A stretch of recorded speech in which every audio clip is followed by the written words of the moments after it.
everybody, sailing across the Pacific in the doldrums.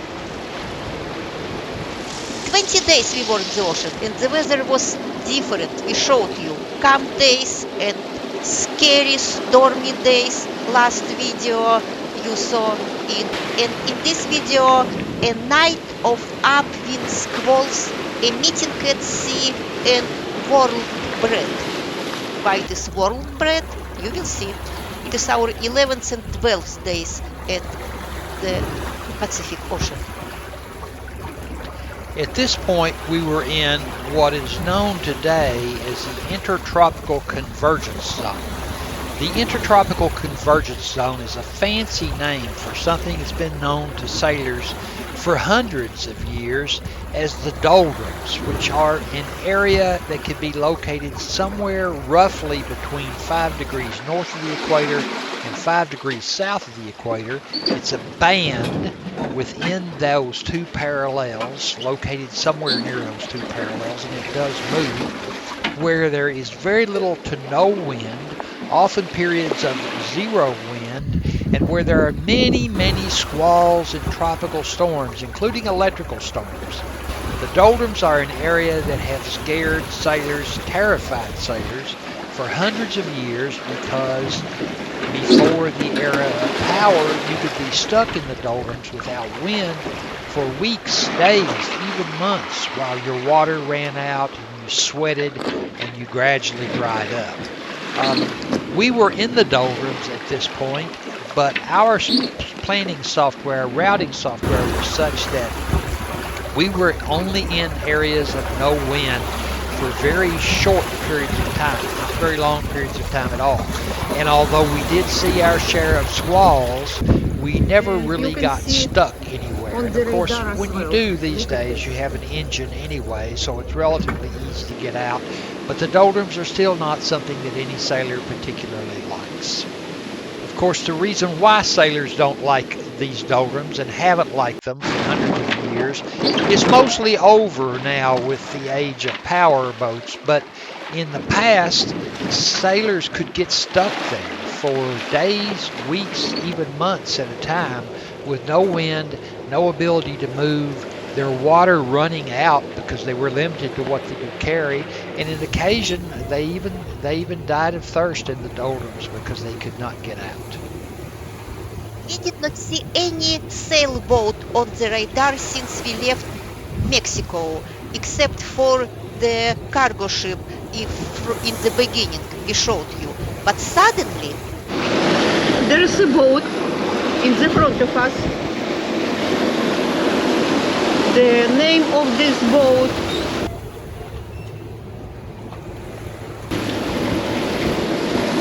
sailing boat. It goes probably to the same direction where we go, to Marquesas Islands. Xavier is going to call them.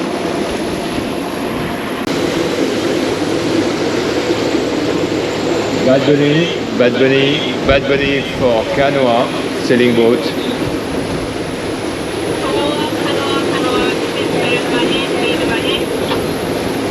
Yes, good afternoon. Are you heading to Marquesas? We are a sailing boat just behind you. Yes, I was monitoring you, and I think you are about 9 miles away from us. Yes, it is about it. How is the wind where you are? There is no wind, we are motoring. Okay, we just started motoring, but we are getting 7 knots now. Yeah, but the wave is like washing machine, so it's not that, so we are not sailing at all. Okay, so, and how long have you been motoring? Oh, it started today, maybe 10 o'clock this morning Pacific time, so it has been about maybe 8 hours. Okay, we have been motoring for 2 hours, not more, so we were lucky compared to you. Okay, that's good to you. Maybe we keep in touch. If you need anything or just contact us. We are just behind, okay? So you are able to see us on AIS, I think. Did you see any other boat on the way? I didn't get it. Can you repeat? Did you see any other boat on the way on AIS? No, we saw nobody for a long time since we left Puerta Vallarta. Okay, we left Ensenada, and you are the first person we contact so far. Interesting. Okay, Pennsylvania, Oh, channel 16. okay. Okay, have a good evening. Bye-bye. Bye. When we talked to that boat first time, it was approximately 4 o'clock, 4 p.m. But in the evening we saw only their mast light. We did not see them actually. And you see on the radar we were near them, but we couldn't see. It was very dark. But it was nice to know that we are not alone. And by the way, we were motoring, and I tried to sleep in the salon because I can't sleep when the motor is running near my ear. No, I'm just a person, very strange person, but I couldn't sleep even here.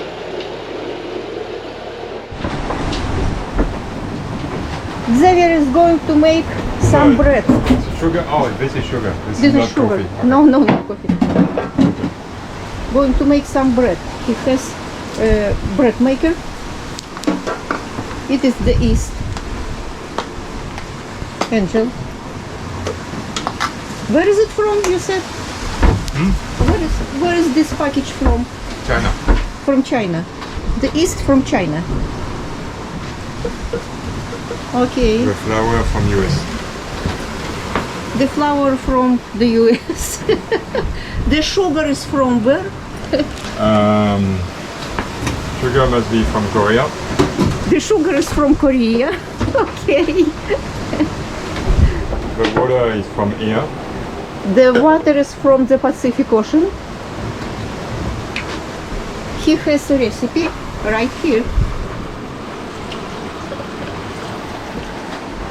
And he's measuring, of course, everything.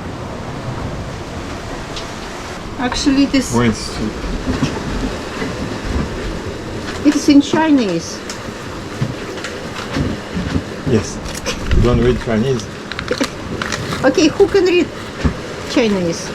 Olive oil? Yeah, because it can be with butter or olive oil, Uh-huh. whatever. Any oil.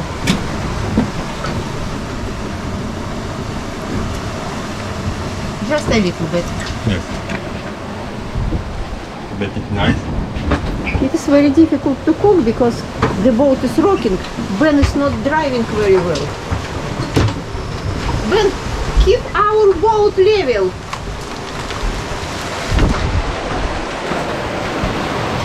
Keep our boat straight. We are making some bread. He promised.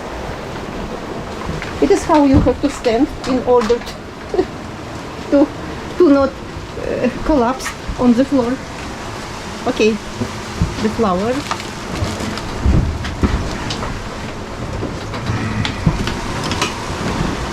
I think I will do it this way. Can you put this one back? Uh-huh. Quicker. Quicker.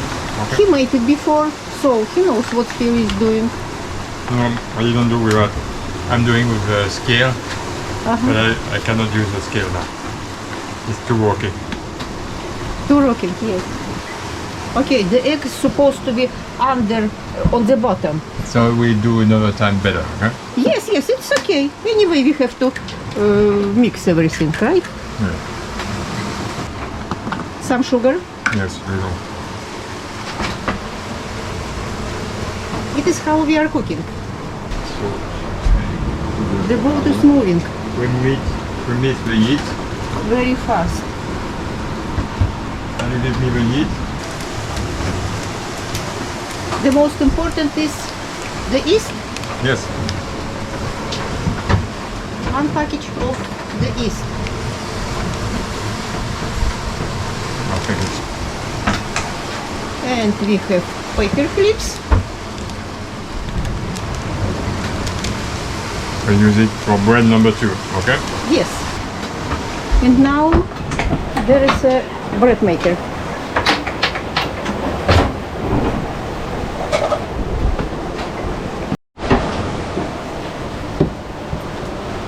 There is our bread maker. I select the size, how much cake, the program, and then I launch.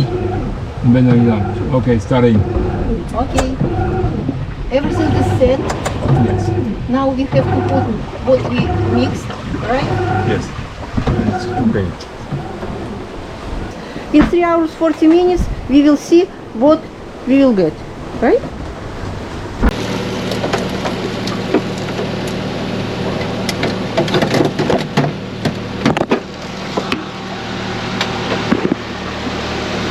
Some hot still. Okay, it is our bread.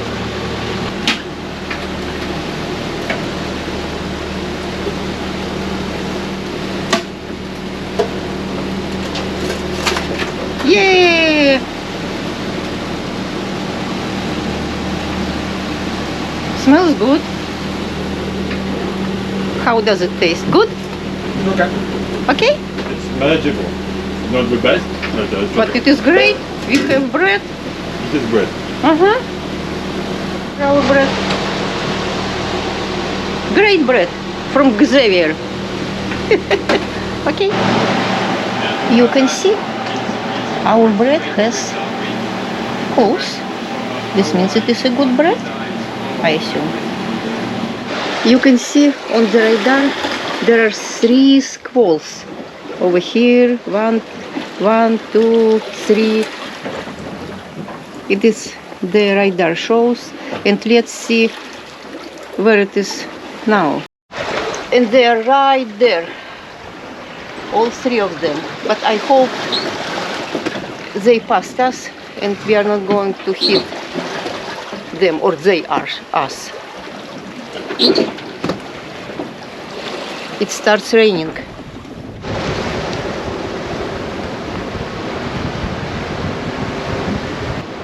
In terms of excitement and at least of the bouncing around kind, and in terms of the violent motion of the ship and the apparent wind, the strength of the apparent wind, and so forth and so on, this was our most dramatic night yet. The night started off with the biggest squall that we had seen. It was a squall with some winds up to 25 knots, and like was true of the rest of the night, everything was made much more pronounced and dramatic by the fact that we were going upwind. You seldom go upwind when you're going east to west across the Pacific at this time of year, but sometimes you do, and this evening, almost the entire evening, was upwind and close hauled upwind. That means that when we got hit by the biggest squall that we had been hit by during the entire trip, it really laid us over on our beam ends. It really gave the boat dramatic motion. It was really, if you never experienced it, it was sailing at its most bouncy, at its most dramatic, I think. The doldrums area is like that, like this. Sometimes it is calm and no wind. Sometimes it is just crazy, getting crazy. And this evening was like this, and actually not only evening, and the night was not really quiet. We tried to prepare ourselves for this, but we did not know what to expect. We did not believe that we will be hit so badly. Now we are between of 2 nasty spots. We are going to the completely wrong direction, but we need to avoid the storm. It started raining. The wind got stronger and stronger. Later I will show you on the radar how we tried to dodge the squall, but you saw it was around, we just couldn't avoid it, and we tried to do everything to lower the impact of the storm. Actually, at first I was not scared, but then in the end I was really scared. Even I just dropped the camera in the salon and did not record because it was impossible. We were holding ourselves and trying just to be alive. Later Xavier said that it was not so bad, maybe for him, but for us, for me and Ben, it was our first bad storm, and we were, I think, really scared. At least me. I don't know about Ben. It is the beginning, and then I just stopped recording because the rain was pouring, the wind was roaring, and anyway, I'm sorry I couldn't record it. And then even after the squall passed, and the rest of the night was pretty clear in terms of squalls, although that was the biggest one that we ever experienced. But even after the squall passed, the night continued its bouncy and dramatic and roaring kind of conditions because we remained going upwind. The wind remained against us all night. We were close hauled all night. The wind stayed at 20 to 25 knots, and even though the sea state wasn't that bad, probably never got more than 5 or 6 feet. The combination of the brisk wind and the upwind sailing meant that even though we had a reef in the main and 2 reefs in the Genoa, we still bounced around a lot, we heeled over a lot, and it was a very dramatic night sailing. So imagine you're in the pitch black, you start off the night, there's no moon, you start off the night with a really wild squall, which is what we had, and then the rest of the night is dramatic upwind sailing in a very strong breeze. That's the kind of evening that we had, and it was quite something to experience. Oh, hunky dory!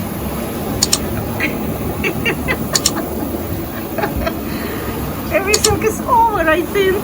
Take my picture. Hold on. And now on the radar you can see how we tried to dodge, how we tried to avoid this storm. Next time, celebrating the equator and more. Thank you for staying with us. See you very, very soon. Goodbye.